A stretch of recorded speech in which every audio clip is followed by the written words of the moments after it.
अयोध्या के राम मंदिर में चढ़ावा चोरी मामले की पड़ताल करते हुए बीबीसी ने 2 ऐसे लोगों से बात की है जिन्होंने राम मंदिर में काम करते हुए दान और चढ़ावे की व्यवस्था को बेहद करीब से देखा है। जब उस बक्से को मैंने उनसे कहा, मैं कहा मुझे कुछ समझ नहीं आया, आप इसको खोल के दिखाइए। जब उन्होंने उसको खोल के दिखाया तो 5 लाख रुपए का डिफरेंस था वाउचर में और जो राशि वो ले जा रहे थे उसके अंदर। इस पड़ताल में जिस पहले शख्स से हमने बात की वो कुछ महीने पहले तक मंदिर के काउंटिंग रूम में काम करते थे। पहचान ना जाहिर करने की शर्त पर उन्होंने हमसे बात की। राम मंदिर में जो काउंटिंग होती थी, क्या उसी जगह पे आपकी नियुक्ति हुई थी? जी, हम लोगों की नौकरी वहीं लगी थी, कैश काउंटिंग में। कैश दान पात्र से आता था हम लोगों के पास, उसका बंडल बनता था। 100 के नोट का अलग, 500 के नोट का अलग। अंदर ही SBI की मशीन लगी हुई थी, काउंटिंग मशीन। वो पैसा गिना जाता था और फिर उसे बैंक भेज दिया जाता था। ये प्रक्रिया थी। जब आप वहाँ पे काम कर रहे थे उस दौरान आपने कभी कुछ चोरी या कुछ इस तरह का होते देखा, या आपके आसपास साथ के जो लोग थे उन्होंने कभी कुछ देखा? जी, हमने देखा नहीं, लेकिन कभी कभी ऐसा महसूस हुआ कि कुछ गड़बड़ हो रहा है। हमारे साथ काम करने वाले लोगों ने चोरी करने वालों को पकड़ा। कई बार शिकायत भी हुई और कहा गया कि सिक्योरिटी बढ़ाई जाए। जो इंचार्ज थे सुभाष श्रीवास्तव जी, उनसे शिकायत की गई थी। उन्होंने कहा कि ये प्रभु का धन है, प्रभु देख ही रहे हैं, इसमें हम और आप क्या कर सकते हैं? कौन सा हमारे आपके घर से जा रहा है? पहली बार आपको कब इसके बारे में सुनने को मिला अपने साथियों से, या जब बातचीत हुई, और कैसे पता चला? कोई बात आपस में बात कर रहे थे या किसी ने आपको आके बताया? आपको पता कैसे चला कि इस तरह की भी कोई बात हो रही है यहाँ पे? साथ के ही लोगों ने बताया, फिर हमको पता चला। क्या बताया उन्होंने? यही बताया कि अंदर से पैसा ये लोग गायब कर रहे हैं। फिर हम लोग इस पर चर्चा किए, फिर बात ज़्यादा आगे बढ़ गई थी, फिर हम लोग रुक गए। कुछ दिन बाद ये खबरों में आया कि ये लोग पकड़े गए हैं इस कांड में। तो आपको जब पता चला, और जो आप बता रहे हैं कि आपके कुछ साथियों ने शिकायत भी की, ये 2025 में हुआ था या इसी साल हुआ था? इसी साल ये शिकायत की गई थी, चोरी का सार्वजनिक खुलासा होने से कुछ समय पहले। क्या उसमें क्या बातचीत थी कि चुरा रहे हैं तो कैसे चुरा रहे हैं, क्या कर रहे हैं? यही था जैसे कैमरा में दिखा कि अंदर से लेकर चले आते थे, कभी जूते में रखकर, कभी जैकेट में रखकर, या कभी शर्ट के अंदर रखकर। जो इंचार्ज थे सुभाष श्रीवास्तव, वो इन लोगों से मिले ही हुए थे, तो चोरी करने वालों को उनसे कोई खतरा नहीं था, तो वो लोग आराम से बाहर निकल आते थे। तो आप ये कह रहे हैं कि आपके जो साथी थे जिन्होंने शिकायत भी की, उन्होंने CCTV पे ये चीज़ें देखी थीं? अब उनको महसूस हुआ कि कुछ गड़बड़ है, फिर वो लोग इन पर नज़र रखना शुरू किए। फिर उन लोगों ने चोरी करने वालों को पकड़ा भी, समझाया भी, नहीं माने। किन किन लोगों को पकड़ा था? अनुकल्प को, लवकुश को, करुणेश हैं उनको, ये लोग सब पकड़े गए थे। ये कब की बात है? जून में इस पूरे मसले का खुलासा होने से 1.5-2 महीने पहले। तो जब पकड़ लिया तब तो काफ़ी एकदम से हल्ला मचा होगा? नहीं, आपस की ही बात थी, तो बहुत ज़्यादा हल्ला नहीं हुआ, मामला दब गया। ये अयोध्या का राम मंदिर परिसर है, जिसके भीतर स्थित मुख्य राम मंदिर यहाँ पर है। इससे कुछ ही दूरी पर है ये पिलग्रिम फैसिलिटी सेंटर। मंदिर में श्रद्धालुओं की ओर से दिया गया दान और चढ़ावा इसी बिल्डिंग में लाया जाता है। इसी इमारत के बेसमेंट में बने एक कमरे में दान में मिले नोटों और सिक्कों की छंटाई और गिनती का काम किया जाता है। चढ़ावे की चोरी को लेकर हाल ही में उठा विवाद लगातार सुर्खियों में है, लेकिन राम मंदिर परिसर के भीतर चढ़ावे के पैसे की गड़बड़ी की शिकायतें कुछ साल पहले भी उठी थीं। महिपाल सिंह का कहना है कि वो साल 2021 और 2022 के दौरान राम मंदिर में काम करते थे और मंदिर के हिसाब किताब की जिम्मेदारी संभालते थे। उनका दावा है कि साल 2022 में उन्होंने राम मंदिर के चढ़ावे में 5 लाख रुपए की गड़बड़ी का मामला पकड़ा था।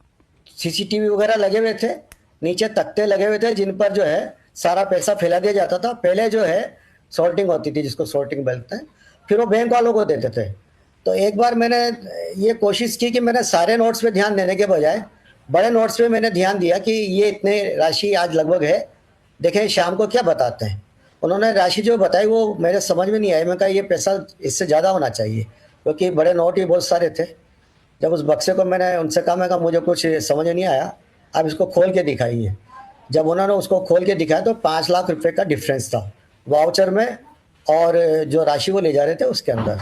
तो इसका क्या मतलब निकाला जाए कि जो 5 लाख रुपए ज्यादा थे उसका क्या होगा? वो बक्सा अगर मैं रीओपन नहीं करवाता तो सुबह वो वाउचर तो जो बना था वही लगता, और जो पैसा वो एक्स्ट्रा ले जा रहे थे वो टिन्नूर बैंक वाले किस तरह उसका क्या करते ये उन्हीं को पता। तो ये जिस दिन घटना हुई जिसके बाद आपने तुरंत क्या किया? उसके बाद मैंने हमारे एक भाई साहब थे जो हमारी बैठक लिया करते थे वीकली कार्यालय में, और इसके अलावा अनिल मिश्रा जी थे और चंपा राय जी थे, तीनों को मैंने अलग अलग बताया। उसके बाद दूसरे उसी दिन हाँ उसी दिन उसके बाद मैं उम्मीद करता था, मैंने कहा कुछ इस पे एक्शन होगा। तो ये एक्शन सबसे पहले तो ये हुआ कि सीसीटीवी की फुटेज डिलीट करने के लिए टिन्नू जी किसी को लाए, और उस समय तक जितने सीसीटीवी में डेटाज थे या जो भी कुछ था उसको वॉश किया गया, और नेक्स्ट डे से जो है मेरी जगह कोई और व्यक्ति वहाँ आके बैठने लगे। ट्रस्ट से जुड़े लोगों ने हमें बताया कि 3 और 5 जून के बीच पहली बार मंदिर में चढ़ावा चोरी होने की बात सामने आई और ट्रस्ट के भीतर इस पर बातचीत होने लगी। 7 जून को समाजवादी पार्टी अध्यक्ष अखिलेश यादव ने सोशल मीडिया पर दावा किया कि राम मंदिर के चढ़ावे की करोड़ों की रकम गायब पाई गई है। 8 जून को श्री राम मंदिर तीर्थ क्षेत्र ट्रस्ट के तत्कालीन महासचिव चंपत राय ने सोशल मीडिया पर एक वीडियो जारी कर कहा कि जिस कमरे में चढ़ावा गिनने का काम होता है उसका ऑडिट चल रहा है और कोई भी उल्लेखनीय बात किसी के भी ध्यान में अभी तक नहीं आई है। कोई भी उल्लेखनीय बात किसी के भी ध्यान में अभी तक नहीं आई है। लेकिन 12 जून को राम मंदिर ट्रस्ट ने चढ़ावे की गिनती से जुड़ी आशंकाओं की जांच के लिए उत्तर प्रदेश सरकार से एक विशेष जांच दल या एसआईटी बनाए जाने की मांग की। एक ही दिन बाद 13 जून को राज्य सरकार ने एसआईटी का गठन कर दिया। एसआईटी बनने के 12 दिन बाद 25 जून को उत्तर प्रदेश पुलिस ने आखिरकार एक एफआईआर दर्ज की, जिसमें मंदिर में काम करने वाले 8 लोगों को नामजद किया गया। अगले ही दिन 26 जून को एफआईआर में नामजद इन 8 लोगों को गिरफ्तार कर लिया गया। गौरतलब है कि एसआईटी के बनने तक और उसके बनने के 12 दिन बाद तक भी इस मामले में कोई एफआईआर दर्ज नहीं करवाया गया। ऐसे में सबसे बड़ा सवाल यही है कि जब ट्रस्ट को चढ़ावे की चोरी होने का शक हो चुका था तो एफआईआर दर्ज कराने में इतनी देरी क्यों हुई?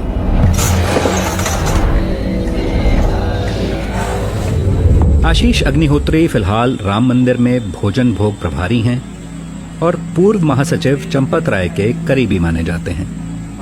उन्होंने ये माना कि 4 जून को ही ट्रस्ट के लोगों ने काउंटिंग रूम में काम कर रहे कुछ आरोपियों को सीसीटीवी पर संदिग्ध हरकतें करते हुए देख लिया था और 5 जून से ट्रस्ट ने इस मामले की आंतरिक जांच शुरू कर दी थी। काम करते करते नजर हमारी वहां तक गई, कैमरे की समीक्षा हो रही, काउंटिंग की हो रही है। हालांकि जो काम हमारा था ही नहीं, हमने एसबीआई को दे दिया, लेकिन देखने की कोशिश करी, गड़बड़ी लगी तो उन पर सर्विलांस लगाया गया, गुप्त कैमरे लगाए गए। ब्लाइंड स्पॉट का फायदा उठाने का ऐसे शंका हमारे यहाँ लोगों को आई, लेकिन शंका उत्पन्न होने पर शंका कैसे उत्पन्न हुई?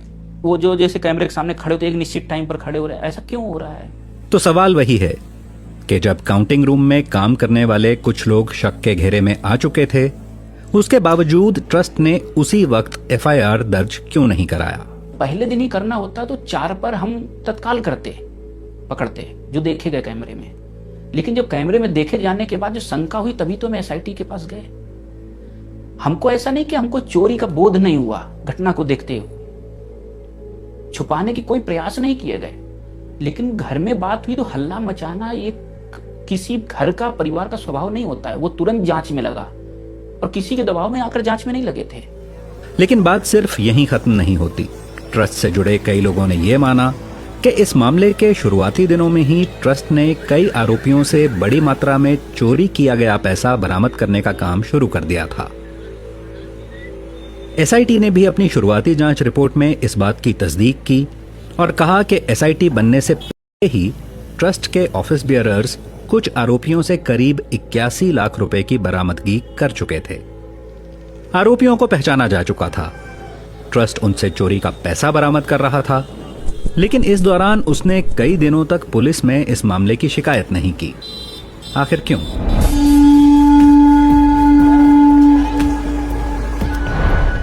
महिपाल सिंह का कहना है कि 4 साल पहले चढ़ावे में हो रही गड़बड़ी की जानकारी ट्रस्ट के शीर्ष नेतृत्व को देने के बाद उन्होंने इस मामले पर दोबारा ध्यान नहीं दिया। आप पुलिस के पास क्यों नहीं गए? आपने इसकी कोई फॉर्मल शिकायत दर्ज कराने के बारे में क्यों नहीं सोचा? मेरी ड्यूटी बनती थी कि मैं गोपाल जी भाई साहब को बताऊं, चंपत जी भाई साहब को बताऊं और अनिल मिश्रा जी को बताऊं।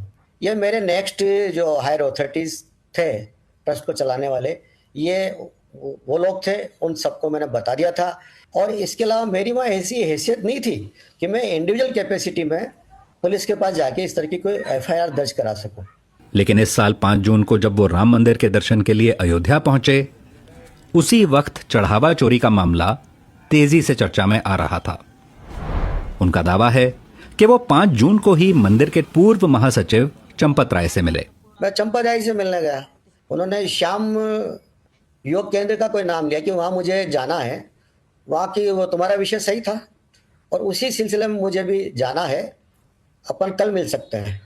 विषय सही था का मतलब कि जो आपने उस वक्त खुलासा किया था 5 लाख रुपए ज्यादा होने का और वाउचर में अमाउंट कम होने का, उस विषय को वो कंफर्म कर रहे थे आपको? वो कंफर्म कर रहे थे और उन्होंने ये भी कहा कि मैं उसी विषय में अभी कहीं जा रहा हूँ, कुछ कोई चीज मुझे जानकारी मिली है तो उसके लिए मैं जा रहा हूँ। मामले के तूल पकड़ने के बाद चंपत राय ने ट्रस्ट से इस्तीफा दे दिया।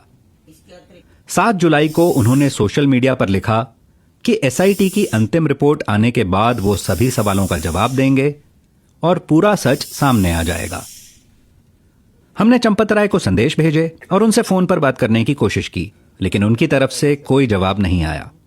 जब से आपने इस मुद्दे के ऊपर यह खुलासा किया है, तब से आपके ऊपर भी किसी किस्म का दबाव किसी तरफ से पड़ रहा है बात ना करने का? जी भाई साहब, बहुत ज़्यादा। मैं जिस संगठन से हूँ उस संगठन में नाराजगी थी। किस संगठन से हैं आप? आरएसएस से। आप आरएसएस से जुड़े रहे हैं काफी सालों से? 1968 से। तो बताएं, आप बता रहे थे उस संगठन में नाराजगी है। नाराजगी थी और वो थी तो फिर बढ़ के इतनी हुई कि अब मुझे जो है मेरे सारे दायित्वों से मुक्त कर दिया गया और जो हम सुबह शाखा में जाते हैं उससे मुझे मना कर दिया गया और हमारी एक समन्वय शाखा होती है उससे भी मना किया गया। और प्रतिवर्ष जो गुरु पूजन होता है, गुरु पूजन को कोई मिस करना नहीं चाहता है, तो गुरु पूजन में भी मैं वर्जित हूँ। मतलब मुझे सब जगह से जो है फ्री कर दिया गया है। महिपाल सिंह के इस आरोप पर हमने राष्ट्रीय स्वयंसेवक संघ से उनका पक्ष जानना चाहा। संघ के पदाधिकारियों ने इस आरोप का कोई सीधा जवाब नहीं दिया, लेकिन संघ के करीबी लोगों का कहना था कि महिपाल सिंह के आरोप निराधार हैं। इस बीच इस मामले पर राजनीतिक गहमागहमी लगातार जारी है। देखिए, इस देश के अंदर तमाम मठ मंदिर हैं। किसी गांव, किसी पूर्वे के अंदर कोई छोटा सा मंदिर घंटा चोरी हो जाएगा तो उस मंदिर का पुजारी तत्काल जाके उसकी एफआईआर कराता है, शिकायत करता है। लेकिन ट्रस्ट में इतनी बड़ी विसंगति हुई, इतना बड़ी चोरी हुई, डकैती हुई, तो उस महालूट की शिकायत तत्काल नहीं हुई। 12-13 दिन बीत गए थे। मैं पहले शिकायतकर्ताओं में से हूं। लिखित शिकायत मैंने जाके थाने राम जन्मभूमि में मैंने जाकर दी है। वो ट्रस्ट क्या कर रहा था, ये बात समझ लीजिए आप कि इतनी लंबी चोरी चलती रही और किसी को बिना जानकारी के, ये तो असंभव है। वहां मंदिर के अंदर लोग लूट कर रहे थे। तो इतनी हिम्मत अगर मिली है तो बिना संरक्षण के नहीं मिली है। सारी जिम्मेदारी तो भारतीय जनता पार्टी की है। नृपेंद्र जी मिश्रा जो मंदिर के बहुत नज़दीक है, सलाहकार जिम्मेदार लोग हैं, उन्होंने भी इसकी संज्ञा दी है कि चोरी नहीं डकैती है। तो चोरी नहीं डकैती है तो इसकी जिम्मेदारी किसकी है? जो ट्रस्ट में है उनकी है। और ट्रस्ट में कौन लोग हैं, किसने कॉन्स्टिट्यूट किया है? भारतीय जनता पार्टी ने। तो होल सोल जिम्मेदारी भारतीय जनता पार्टी के लोगों की है, सरकार की। तो बीजेपी की जो आलोचना है कि बीजेपी ने कैसे इस चीज को हैंडल किया, कैसे मैनेज किया, उस आलोचना को कैसे देखते हैं? एक ट्रस्ट गठित हुआ, उसमें कुछ विसंगतियां आई। उन विसंगतियों पर भारतीय जनता पार्टी के निर्वाचित मुख्यमंत्री आदरणीय योगी आदित्यनाथ जी उस पर प्रभावी कार्रवाई कर रहे हैं। भारतीय जनता पार्टी अपनी जिम्मेदारी से पीछे नहीं हट रही। कहीं कोई विसंगति पकड़ में आई है, उसके खिलाफ कार्रवाई हो रही है। कार्रवाई होगी, दूध का दूध, पानी का पानी होगा। कहीं कोई उसके संचालन में कोई दिक्कतें आ रही हैं तो उसको ठीक किया जाएगा। कुल मिला के यह जो घटना हुई वह नहीं होनी चाहिए थी, लेकिन इस घटना से सबक लेते हुए राम मंदिर की व्यवस्थाओं को कैसे और प्रभावी किया जा सकता है, कैसे और अच्छा किया जा सकता है, ये सारे प्रयास और सारी प्रक्रियाएं चल रही हैं।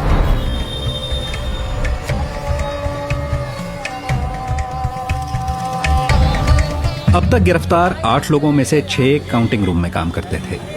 बाकी 2 लोग हैं काउंटिंग रूम प्रभारी सुभाष श्रीवास्तव और रामशंकर यादव उर्फ टिन्नू। टिन्नू एक वक्त पर चंपत राय के ड्राइवर थे, लेकिन पिछले कुछ सालों में उनके करीबी सहयोगी बन गए थे। एसआईटी की शुरुआती जांच में कहा गया है कि काउंटिंग रूम कर्मचारियों की नियमित तलाशी नहीं होने से ही चढ़ावा चोरी मुमकिन हुई और इसके लिए सुभाष श्रीवास्तव जिम्मेदार हैं। रामशंकर यादव उर्फ टिन्नू पर आरोप है कि वो बिना औपचारिक अधिकार के हुंडियों की चाबियां रखते थे। एसआईटी का कहना है कि टिन्नू की सिफारिश पर उनके रिश्तेदार मनीष कुमार यादव को काउंटिंग रूम में नौकरी मिली, जिससे उसे गबन करने का मौका मिल गया। हमने गिरफ्तार किए गए 8 लोगों के वकील कुलशेखर सिंह से बात की। उनका कहना है कि चूंकि उनके मुवक्किलों से कुछ बरामदगी हुई है, इसलिए फिलहाल ये नहीं कहा जा सकता कि वो बेगुनाह हैं। हालांकि उन्होंने पुलिस के केस पर सवाल उठाते हुए कहा कि आरोपियों पर आदतन अपराधी या हैबिचुअल ऑफेंडर होने की धारा भी लगाई गई है, जबकि उनके खिलाफ पहले ऐसा कोई मामला दर्ज नहीं रहा। उनके मुताबिक ये धाराएं सिर्फ जमानत रोकने के लिए लगाई गई हैं। वकील कुलशेखर सिंह ने यह भी कहा कि अभियुक्त सुभाष श्रीवास्तव के मुताबिक वो काउंटिंग रूम के इंचार्ज नहीं थे और उस कमरे में मौजूद नहीं रहते थे जहां नोटों और सिक्कों की छंटाई होती थी और जहां से पैसे की चोरी हुई। उनका दावा है कि वो सिर्फ उस कमरे में रहते थे जहां बैंक कर्मचारियों की मौजूदगी में पैसों की गिनती की जाती थी। रामशंकर यादव उर्फ टिन्नू के मामले में कुलशेखर सिंह का कहना है कि उन्हें फंसाया जा रहा है। उन्होंने कहा कि अगर एफआईआर दर्ज होने से पहले ही चोरी की संपत्ति ट्रस्ट को वापस मिल गई थी तो वो चोरी का सामान नहीं रह जाता। ऐसे में पुलिस द्वारा अब दिखाई जा रही बरामदगी, चाहे घर वालों के जरिए हो या बैंक खातों से, गलत है। एसआईटी जांच में यह भी कहा गया है कि साल 2024 में बने सुरक्षा नियमों को साल 2025 में कमजोर कर दिया गया और कर्मचारियों की नियमित तलाशी बंद हो गई। इसके लिए पूर्व ट्रस्टी अनिल मिश्रा को भी जिम्मेदार ठहराया गया है। एसआईटी के मुताबिक अनिल मिश्रा ने सुरक्षा से जुड़े नियमों को लागू नहीं करवाया और जब उन्हें बताया गया कि नियमों का पालन नहीं हो रहा है तो उन्होंने व्यवस्था सुधारने के लिए कोई कार्रवाई नहीं की। मामला सामने आने के बाद अनिल मिश्रा ने ट्रस्ट से इस्तीफा दे दिया।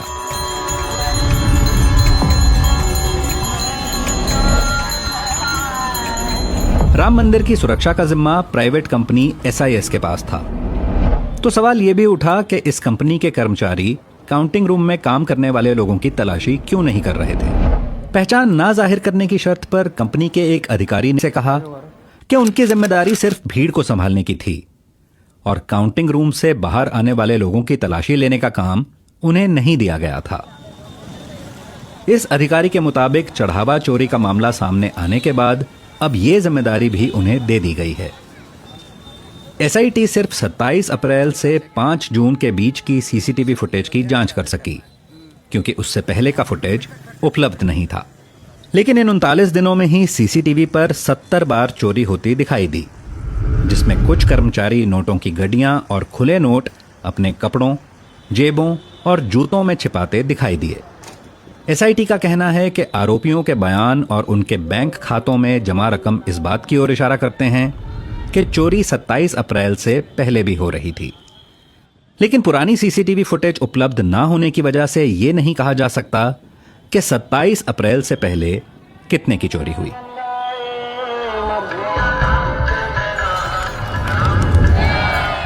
इस मामले में सबसे बड़ा सिर्फ ये नहीं है कि कितनी रकम चोरी हुई। असल सवाल ये है कि लाखों श्रद्धालुओं की आस्था से जुड़े इस मंदिर की निगरानी व्यवस्था में अगर कहीं चूक हुई तो वो कैसे हुई। और उससे भी बड़ा सवाल ये है कि क्या जांच उन सभी जिम्मेदार लोगों तक पहुंचेगी जिन पर लापरवाही और मिलीभगत के आरोप लग रहे हैं।